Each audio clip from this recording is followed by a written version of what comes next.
Yo,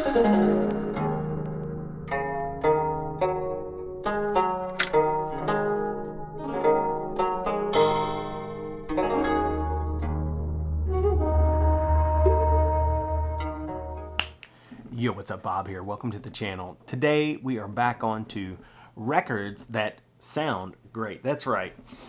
And today's record is a very special record, released July 25th, 1980. Boom, AC/DC's Back in Black. Today is its 40th anniversary.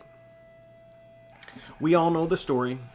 AC/DC's career is at an all-time peak when Bon Scott accidentally and unfortunately passes away from what we'll call alcohol poisoning. The guys eventually turn up in the Bahamas at Compass Point Studios with new singer Brian Johnson. Angus, Malcolm, Phil, and Cliff set out to record this, possibly the greatest comeback record of all time.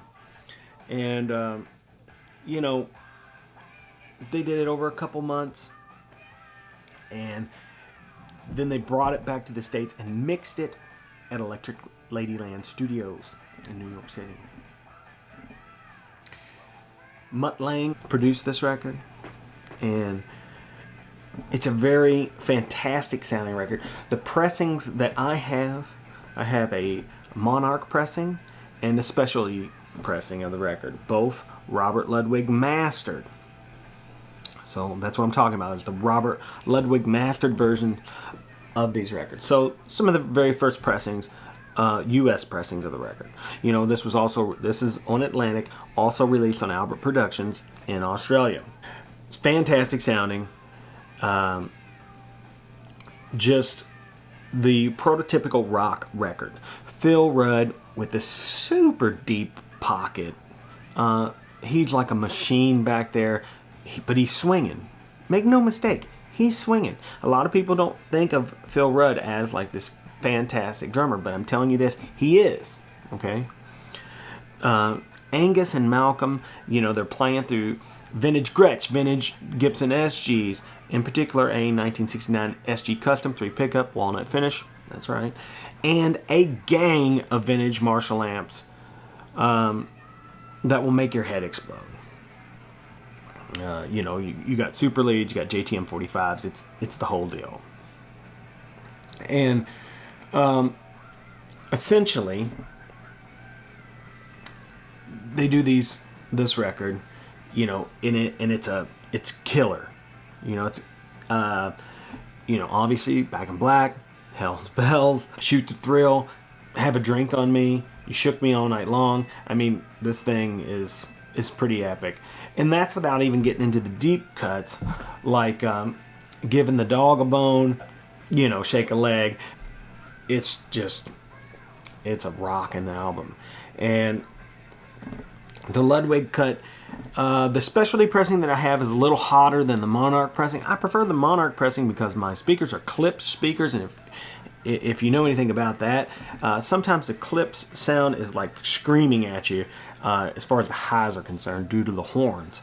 So I kind of prefer the Monarch pressing. It's a little more, you know, low end, in your face, kind of punchy. They went with a black cover on this record, obviously, in tribute to Bon, and with this kind of light gray outline on the AC/DC. Record label Atlantic did not want to do this cover originally, but the guys fought for it and they won. Let me show you some other things here. Here's the inner sleeve. Yeah, got Angus here, Cliff, Brian Johnson, Malcolm Young, Phil Rudd. Yep, very cool. Very cool inner sleeve. Thanking the road crew, and Mutt Lange on the back here. You know, Mutt Lange, he's a very particular producer. He's very well known for making people sing and sing and sing and sing and do all these different takes and stacking up the vocals and stuff. And, you know, usually to pretty good results, usually. This one is quite a bit more produced than, say, some of their other work. Mutt did Highway to Hell as well. So those two records are really fantastic sounding. And you can see Angus here, by the way, with that 69 SG right on the inner sleeve, if you'd like. When I was coming up in the 80s and 90s, AC/DC was a big deal.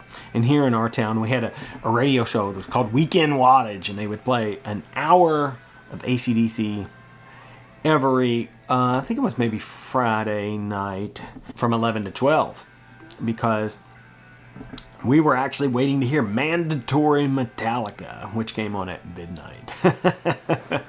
And, it was cool. It was, that's how I was exposed to almost every AC/DC song.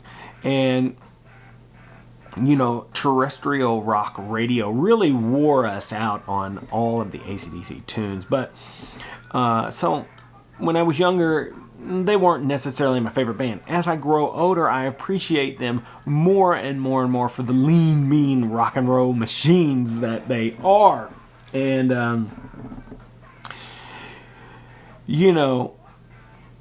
if you want to get into Brian Johnson versus Bon, I'm a Bon Scott guy all the way. I used to think that Brian Johnson had a little too much of that Adam Sandler kind of vibe going on.